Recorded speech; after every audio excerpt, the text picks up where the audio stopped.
Hi, welcome to the channel. Welcome to the Nexus. Today we're going to have a look at the Soren's battleship. Let's take a look. Okay, so we're back and we're going to have a look at one of the original ships from Eaglemoss. Original is because Eaglemoss is not about anymore. As you can see, the box is a bit dinged. Now I have got the a different sonar Soren. The Soren, is it? Ship anyway, but I missed out on the battleship and I missed out on the collector as well, so if I come across it I will do a video on it. Once again, this was bought in a shop and where they had a lot of Star Trek models for about £10. They're really cheap. I don't know why. Maybe because they're resales or whatever, but yeah, I'm just going to take this off because this is all a bit manky here. Now, I'm not an in-box collector, so I take everything out, and the great thing is we got the magazine. I was always worried that we wouldn't get the magazine.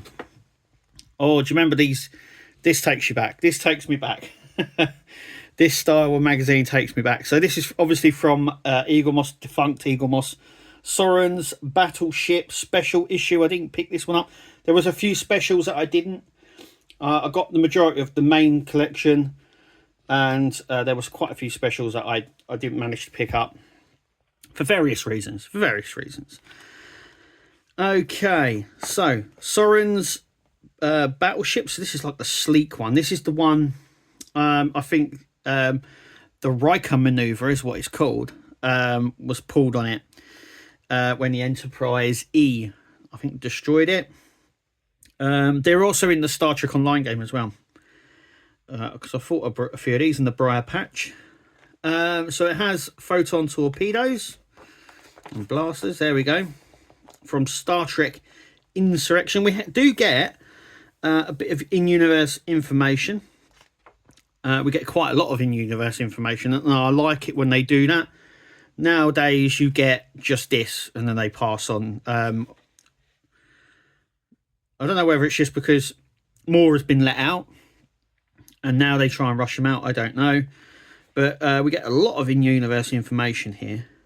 Yeah, there we go. There's the Riker maneuver there. Bussard collectors. And then the wave like that. Then we get a nice cop down. Once again, we don't get these little things. I want to know what stuff does. You know, I want to know if this is the bridge or a sign or a, you know, a sensor pod or a weapons bay. Are these engines? Are these thruster? What are these bits? I don't know because it doesn't tell us. Yeah, they did used to do all these plan views like this and schematic views with the little bits coming off it, and I loved that. Then they stopped, and I don't really know why. But we do get a nice front, backs, top, and bottom view. And then we get some close-up bits on it as well. Then we come on to designing the sonar. Is it sonar? Soren? Battleship? I'm butchering that name. I do apologise. So this is for obviously Star Trek Insurrection. 1998. I feel so old. Because I remember it like it was yesterday. Obviously not the best Star Trek films, probably the weakest out of the next gen films, I've got to say. Insurrection would have worked better, I think, as an episode rather than a TV, rather than a film, really. Even if it was just a TV film, it would have worked a little bit better. There's some really interesting detail that they put into ship as well. It almost looks Dominion-like. It has that sort of Dominion look to it. So I have got the ship there. I can't remember what it was called. Was that the lead ship? Was that Ratu's ship? I can't remember his name now. But you can see the size of this ship. So this is like a size comparison, and you can see the size of this compared to the Enterprise E. And then we come on to a little bit more, and they don't do this very often in the magazines, or they don't now, but they used to. So not only do we get information about the ship, but we also get how they designed the Baku village in the film. I can't believe they actually made the whole village on location as well. I mean, nowadays this would have been on some back lot and the CGI'd it to hell, but I loved it back in 1998. They physically built everything, and that's what we got in the magazine. Really nice magazine. Okay, so let's have a look at the ship. Okay, here we go.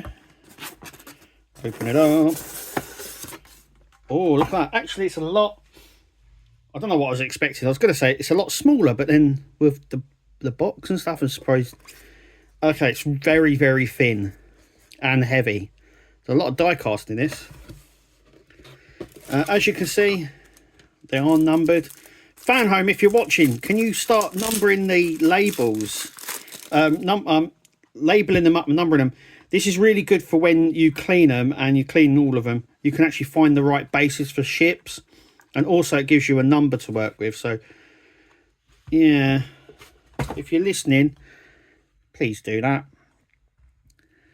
Okay, so this obviously sits in like that. Once again, it sits really well.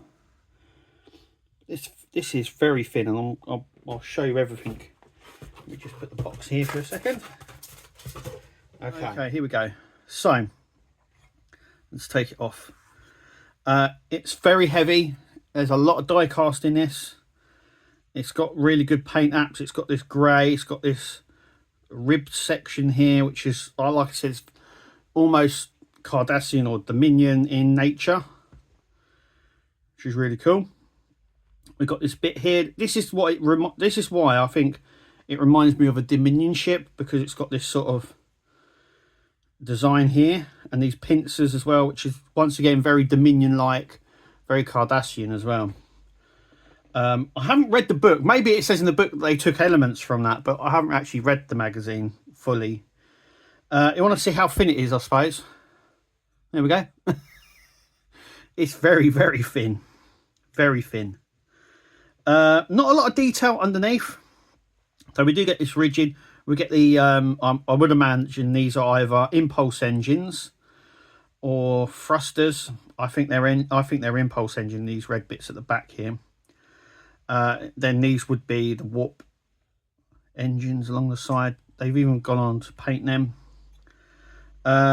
These yellow bits at the front, maybe they're weapons pods, maybe. Now if you look in here, we've got a blue. I would imagine that's a deflector dish. It can't be anything else.